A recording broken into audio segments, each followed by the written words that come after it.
para sigurado kayong impyerno. Pangyabahan ng bus.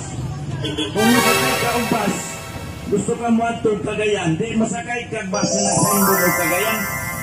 Wala man tayong tao din nga gusto mo at Cagayan, dahil nasakay siya sa bus na nasa Indog o Cagayan.